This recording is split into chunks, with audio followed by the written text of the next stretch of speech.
Hello family, welcome to smart money teaching guys. और आज के वीडियो का टॉपिक है is forex illegal in India. क्या फॉरेक्स मार्केट इंडिया में इलीगल है? तो आज हम इसके बारे में डिस्कस करेंगे। तो आज के वीडियो के टेक अवेज क्या होंगे? तो आज के वीडियो के की टेक अवेज हैं।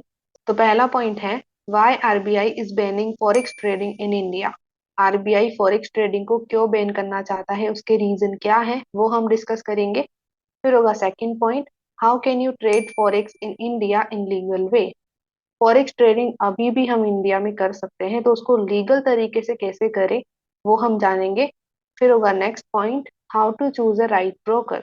एक राइट ब्रोकर को कैसे चूज करें और स्कैम ब्रोकर से कैसे बचे, उसके बारे में हम डिस्कस करेंगे। फिर होगा लीगल पेमेंट मेथड। जिस तरीके के पेमेंट मेथड के थ्रू हम ब्रोकर में डिपॉजिट या विड्रॉ करते हैं, वो बहुत मैटर करता है। अगर आप एक लीगल पेमेंट मेथड यूज करोगे तो आरबीआई आपके ऊपर कोई इलीगल क्लेम नहीं कर सकता, राइट। तो अगर आपको आरबीआई के इलीगल क्लेम से बचना है तो आपको लीगल पेमेंट मेथड यूज करना पड़ेगा। तो वो क्या होते हैं उसके बारे में हम एंड एंड में डिस्कस करेंगे, ओके। तो चलिए बिना टाइम वेस्ट किए वीडियो को स्टार्ट करते हैं। So let's go and talk about today's video. Okay, तो सबसे पहले हम बात करते हैं why RBI is banning forex trading in India. RBI forex trading को क्यों बैन करना चाहता है? तो यहाँ पे पहला पॉइंट है, RBI don't want to send INR rupees outside of India. देखिए गाइस, आरबीआई को इंडियन रुपीस को इंडिया से बाहर नहीं भेजना है। और ऐसा क्यों है? क्योंकि जब हमारी करेंसी आईएनआर रुपीज इंडिया के बाहर किसी और कंट्री में जाती है तो इंडिया की इकोनॉमी वीक हो जाती है। तो इसलिए आरबीआई को इंडिया के अंदर पैसे लाने हैं, इंडिया से बाहर नहीं भेजने, क्योंकि इंडिया से बाहर जब आईएनआर रुपीज जाएंगे तो इंडिया की इकोनॉमी वीक हो जाएगी और इंडिया अदर कंट्रीज के मुकाबले वीक हो सकता है इकोनॉमी में, राइट। तो अगर कोई भी ऐसा चीज है जिसके थ्रू इंडिया के अंदर पैसे आ रहे हैं तो आरबीआई को उससे कोई प्रॉब्लम नहीं है। बट अगर कोई भी ऐसी चीज है जिसके थ्रू इंडिया से बाहर पैसे जा रहे हैं तो आरबीआई को उससे प्रॉब्लम है और आरबीआई उसको बैन करेगा, क्योंकि उसे इंडिया से बाहर पैसे नहीं भेजने और इंडिया की इकोनॉमी को वीक नहीं करना है, ओके। और फॉरेक्स में क्या हो रहा है? फॉरेक्स के थ्रू इंडिया से बहुत सारा पैसा इंडिया के बाहर जा रहा है। किस तरीके से? उसके दो रीजन मैंने आपको सेकंड और थर्ड पॉइंट में बताए हैं। तो सेकंड पॉइंट है, 95% people lose their money in forex. अगर आप गूगल पे जाके सर्च करते हो कि इंडिया के अंदर कितने सारे लोग अपना लॉस करवा रहे हैं फॉरेक्स में, तो आपको ये रिजल्ट मिलेगा कि 95% people lose their money in forex. तो इंडिया में इतने सारे लोग अपने पैसे फॉरेक्स में लूज कर रहे हैं। तो आप देख सकते हो कि कितना सारा रुपीस, कितना सारा आईएनआर करेंसी इंडिया से बाहर जा रहा है। इसी कारण इंडिया की इकोनॉमी पे बहुत बुरा असर पड़ रहा है। तो ऑफ कोर्स आरबीआई उसे बैन कर सकता है क्योंकि इंडिया की इकोनॉमी पे बहुत बुरा असर पड़ रहा है, राइट। अब ऐसा क्यों हो रहा है कि 95% लोग इतना लॉस करवा रहे हैं? इसका सबसे बड़ा रीजन है क्योंकि लोग बिना सीखे समझे फॉरेक्स में इन्वेस्ट कर रहे हैं। फॉरेक्स में गैम्बलिंग की तरह इन्वेस्ट किया जा रहा है इंडिया में, इसी कारण इतने सारे लोग अपना पैसा लॉस करवा रहे हैं। अगर कोई पर्सन सीख करके जाकर के फॉरेक्स में इन्वेस्ट करे तो कोई रीजन नहीं है कि वो अपना लॉस करवाएगा, वो प्रॉफिटेबल ही होगा, राइट। तो ये बहुत बड़ा रीजन है। And next point, people invest their money in scam broker. Forex market में बहुत सारे स्कैम ब्रोकर्स होते हैं जो आपके पैसे डिपॉजिट होते ही आपका मनी लेकर के भाग जाते हैं, राइट। तो बहुत सारे लोग हैं इंडिया में जो कि बिना सोचे समझे, बिना रिसर्च किए किसी भी ब्रोकर में अपना पैसे डाल रहे हैं और फिर वो ब्रोकर उनके पैसे लेकर के चले जाता है, राइट। तो इस तरीके की चीजें होने के कारण फॉरेक्स मार्केट के थ्रू बहुत सारा पैसा इंडिया के बाहर जा रहा है और इंडिया की इकोनॉमी में वीकनेस आ रही है। और इसी कारण आरबीआई फॉरेक्स ट्रेडिंग को बैन करना चाहता है, राइट। तो ये रीजंस है आरबीआई के बैन करने के और ये रीजन वाजिब है क्योंकि इंडिया की इकोनॉमी बहुत इंपॉर्टेंस रखती है, राइट। और फॉरेक्स के थ्रू वो वीक हो रही है, तो आरबीआई फॉरेक्स ट्रेडिंग को बैन इसीलिए करना चाहता है, राइट। अब हम बात करते हैं नेक्स्ट पॉइंट में कि किस तरीके से फॉरेक्स ट्रेडिंग हम इंडिया में कर सकते हैं और लीगल तरीके से कर सकते हैं। तो चलिए बात करते हैं नेक्स्ट पॉइंट की। So how can you trade forex in India in legal way. आप इंडिया के अंदर फॉरेक्स को लीगल तरीके से कैसे ट्रेड कर सकते हैं, तो चलिए उसके बारे में जानते हैं। तो यहाँ पे पहला पॉइंट है, मेक प्रॉफिट इन इंडिया। तो देखिए गाइस, अगर हम हमारे पोर्टफोलियो को प्रॉफिटेबल बनाते हैं, मतलब कि अगर हम प्रॉफिट करते हैं मार्केट में, फॉरेक्स मार्केट में, तो इंडिया में पैसे आते हैं। इंडिया से बाहर पैसे नहीं जाते। तो इससे क्या होता है, इंडिया की इकोनॉमी पावरफुल होती है। तो फिर आरबीआई को कोई प्रॉब्लम ही नहीं होगी, क्योंकि फॉरेक्स में जब आप प्रॉफिट कर रहे हो तो इंडिया में पैसे आ रहे हैं, तो फिर वो फॉरेक्स को इलीगल बोलेगा ही नहीं और फॉरेक्स को बैन करेगा ही नहीं, वो फॉरेक्स को लीगल कर देगा। क्योंकि अभी इंडिया में पैसा आ रहा है, इंडिया की इकोनॉमी ग्रो कर रही है। तो अगर आपको फॉरेक्स मार्केट को इंडिया में लीगल रखना है, तो आपको फॉरेक्स मार्केट में प्रॉफिट करने की जरूरत है। ओके। तो अगर आपको इंडिया में फॉरेक्स को लीगल करवाना है ना, तो आपको खुद को प्रॉफिटेबल बनाना पड़ेगा। तो अब आप खुद को प्रॉफिटेबल कैसे बना सकते हो, उसके बारे में मैं आपको थोड़ी देर में बताती हूँ। ओके। नेक्स्ट पॉइंट है, चूज रेपुटेटेड ब्रोकर। मतलब कि अगर आप कोई अच्छा ब्रोकर चूज करते हो जिसकी अच्छी खासी रेपुटेशन है मार्केट में, तो आपका मनी स्कैम कम होगा। उससे क्या होगा, आपका जो पैसे जो ब्रोकर लेकर के भाग जाते हैं वो चीज कम हो जाएगी। तो उससे भी आरबीआई को प्रॉब्लम नहीं होगी और वो फॉरेक्स को लीगल कर सकता है। Okay. Next point, choose right payment method.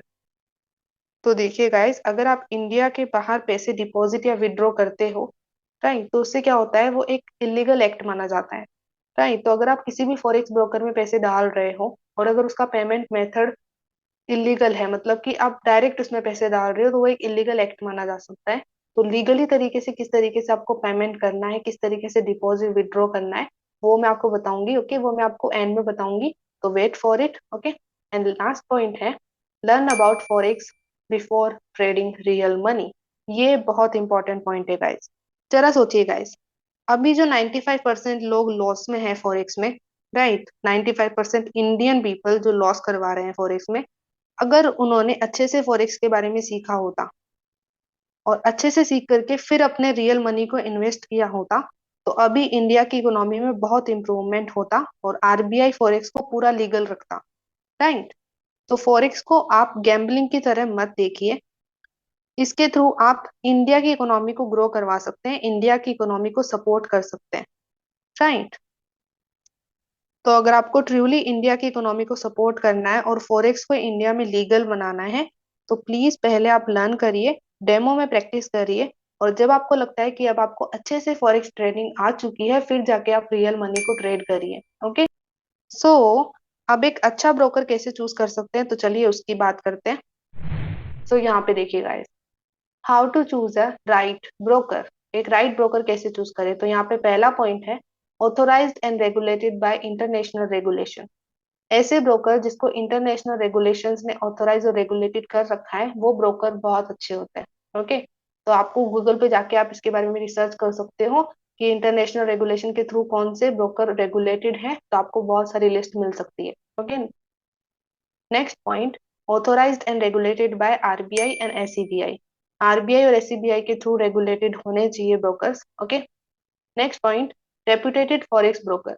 ऐसा फॉरेक्स ब्रोकर जो कि बहुत ही रेपुटेटेड है और बहुत सारे लोग उसको ट्रेड करते हैं, जिसकी अच्छी खासी रेपुटेशन है फॉरेक्स मार्केट में, आपको ऐसे ब्रोकर को चूज करना है। ओके। जैसे एग्जांपल के लिए एक्सनेस, ऑक्टाएफएक्स, इसके जैसे ही बहुत सारे ब्रोकर्स हैं। राइट। एक्सनेस, ऑक्टाएफएक्स के बारे में मुझे पता है, तो मैं आपको ये बता रही हूँ। इनके जैसे और भी ब्रोकर्स हैं जिनको आप यूज कर सकते हो। राइट। मैं आपको रिकमेंड नहीं करूंगी कोई भी ब्रोकर, मैं चाहती हूँ कि आप खुद जाइए और खुद रिसर्च कीजिए और अपने लिए एक अच्छा ब्रोकर चूज कीजिए। ओके। तो ये सारी की सारी क्वालिटी उस ब्रोकर में होनी चाहिए जिसमें आप अपना मनी डिपॉजिट करने वाले हो ट्रेड करने के लिए। ओके। तो इस तरीके से हमें राइट ब्रोकर को चूज करना है। अब क्वेश्चन ये आता है कि जो ये एक्सनेस सोक्टाइफेक्स है, ये तो इंडिया में बैन हो गए हैं। तो मैं आपको बता देती हूँ, ये इंडिया में बैन नहीं हुए हैं। इंडिया एक्सनेक्स सोटाइफेक्स को पूरी तरीके से बैन नहीं कर सकता, क्योंकि ये वर्ल्ड वाइड ब्रोकर है, इंटरनेशनल ब्रोकर है। तो इंडिया पूरी तरीके से इन्हें बैन नहीं कर सकता है। ओके। इंडिया सिर्फ कुछ चीजें कर सकता है, जैसे कि वो ऑक्टाइफेक्स एक्सनेक्स के एडवर्टाइजमेंट को बैन कर सकता है, वेबसाइट को बैन कर सकता है। राइट। बट वो इनके एप्लीकेशन को अच्छे से बैन नहीं कर सकता। तो अभी भी एक्सनेक्स ऑक्टाइफेक्स चल रहे हैं इंडिया में, पूरी तरीके से बैन नहीं हुए हैं। ओके। तो अभी भी आप इनमें ट्रेड कर सकते हो बिना किसी प्रॉब्लम के। ओके। अब हम बात करते हैं नेक्स्ट टॉपिक की, वो है लीगल पेमेंट मेथड। कौन से पेमेंट मेथड लीगल है जिसके थ्रू आपको आपके ब्रोकर में डिपॉजिट और विड्रॉ करना चाहिए, उसके बारे में बात करते हैं। सो पेमेंट मेथड, तो यहाँ पे मैंने डूज एंड डोंट लिखा है, मतलब कि कौन सा पेमेंट मेथड आपको चूज करना है डिपॉजिट विड्रॉ करने के लिए और कौन सा नहीं करना है। ओके, तो जब भी हम किसी ब्रोकर में अपने पैसे डिपॉजिट करते हैं या विड्रॉ करते हैं तो हमें बहुत सारे ऑप्शन मिलते हैं पेमेंट करने के। ओके, तो आपको जो मैंने डूज में लिखे हैं उन पेमेंट मेथड को यूज करना है। ओके, तो यहाँ पे पहला मैंने लिखा है local bank transfer. Local bank transfer legal है, उसके थ्रू अगर हम हमारे ब्रोकर में डिपॉजिट या विड्रॉ करेंगे तो वो एक लीगल मेथड माना जाएगा। क्यों माना जाएगा उसका रीजन मैं बता देती हूँ। क्योंकि जब आप लोकल बैंक ट्रांसफर के थ्रू अपने फॉरेक्स ब्रोकर में डिपॉजिट या विड्रॉ करते हो ना, तो वो डायरेक्ट आपके फॉरेक्स ब्रोकर में नहीं जाते पैसे, राइट। आपका जो पैसा जाता है वो जाता है किसी डीलर के पास जो कि इंडिया में ही होता है, राइट। तो फॉरेक्स ब्रोकर और आपके बीच में एक मीडिएटर होता है, इंडियन डीलर, राइट। तो जब भी आप लोकल बैंक ट्रांसफर के थ्रू पैसे दोगे, अपने डिपॉजिट करोगे किसी ब्रोकर में, तो वो किसी इंडियन डीलर के पास जाएगा और फिर वो इंडियन डीलर आपके फॉरेक्स ब्रोकर में आपके पैसे डालेगा। ओके, तो यहाँ पे तो कोई इलीगल काम आप कर ही नहीं रहे, आपका पैसा आप इंडिया से बाहर नहीं भेज रहे, आप इंडिया के किसी डीलर के पास आपके पैसे भेज रहे हो। वो डीलर आपके पैसे को लीगल तरीके से फॉरेक्स ब्रोकर में डाल रहा है। तो लोकल बैंक ट्रांसफर में आप पैसा बाहर नहीं भेज रहे होते इंडिया के, आप इंडिया के किसी डीलर के पास पैसे भेज रहे होते हो, राइट। और वो आपके पैसे को आपके एफएक्स ब्रोकर में डालता है। तो लोकल बैंक ट्रांसफर एक लीगल पेमेंट मेथड है। Okay, second bitcoin. बिटकॉइन को कोई ट्रैक नहीं कर सकता। बिटकॉइन एक डिसेंट्रलाइज्ड कॉइन है जो कि ब्लॉकचेन पे वर्क करता है। ओके, तो बिटकॉइन के थ्रू भी अगर आप पेमेंट करते हो तो वो भी एक लीगल है क्योंकि उसको कोई ट्रैक कर ही नहीं सकता। ओके, नेक्स्ट है ऑनलाइन वॉलेट यूपीआई। अगर आप ऑनलाइन वॉलेट को यूज करते हो, यूपीआई को यूज करते हो, तो वो भी एक लीगल मेथड माना जा सकता है। ओके, मैं आपको रिकमेंड करूंगी लोकल बैंक ट्रांसफर क्योंकि ये बहुत ही ज्यादा अच्छा और लीगल मेथड है जिसके थ्रू आप इजीली अपने ब्रोकर में डिपॉजिट और विड्रॉ कर सकते हो। ओके, अब बात करते हैं डोंट की कि आपको किस मेथड को यूज नहीं करना है। तो आपको debit card, credit card, international bank transaction, wire transaction, इन मेथड को यूज नहीं करना है। इसका रीजन है क्योंकि जब आप इन मेथड को यूज करते हो डिपॉजिट या विड्रॉ करने के लिए, तो इसका सबसे बड़ा रीजन है कि जब आप इन पेमेंट मेथड को यूज करते हो ना, तो आपका पैसा डायरेक्ट फॉरेक्स ब्रोकर के पास जाता है। तो मतलब कि आपका पैसा डायरेक्ट इंडिया से बाहर विदेश में जाता है और आरबीआई इसको ट्रैक कर सकता है। आरबीआई को पता लग सकता है कि इस पर्सन ने अभी इंडिया के बाहर पैसे भेजे हैं, राइट। तो वो आपके ऊपर इलीगल क्लेम कर सकता है। तो अगर आप इनके थ्रू ट्रेड करोगे जो मैंने डॉन्ट्स में लिखे हैं, debit card, credit card, international bank transaction, wire transaction, तो आरबीआई को पता लग सकता है कि आपने विदेश में पैसे भेजे हैं, तो आपको इलीगल क्लेम कर सकता है। तो ये इलीगल मेथड तो नहीं माना जा सकता, बट आपको इनके थ्रू पेमेंट नहीं करना है अगर आपको आरबीआई के थ्रू इलीगल क्लेम नहीं चाहिए तो। ओके, तो मैंने जो डूज में बताए हैं उनको यूज करो, और लोकल बैंक ट्रांसफर एक बहुत ही अच्छा रहेगा। अगर आप इसको यूज करोगे तो वो और भी ज्यादा लीगल पेमेंट मेथड हो सकता है, इसके थ्रू आप डिपॉजिट विड्रॉ इजीली कर सकते हो। Okay, okay family, so thank you so much for watching whole video. I hope आपको आज के वीडियो से बहुत सारी वैल्यू मिली हो। अगर आपको कोई भी क्वेश्चन या डाउट है तो आप कमेंट सेक्शन में पूछ सकते हैं। और अगर आपको वीडियो पसंद आया so give it a like, और अपने ट्रेडर फ्रेंड्स के साथ इस वीडियो को शेयर कीजिए जिनको भी इस वीडियो को देखने की जरूरत है। And follow and subscribe for more, ताकि आने वाले वीडियोस को आप मिस ना करो। ओके, तो मिलते हैं नेक्स्ट वीडियो में। Bye bye and have a blessed day guys. Let's become 1% together.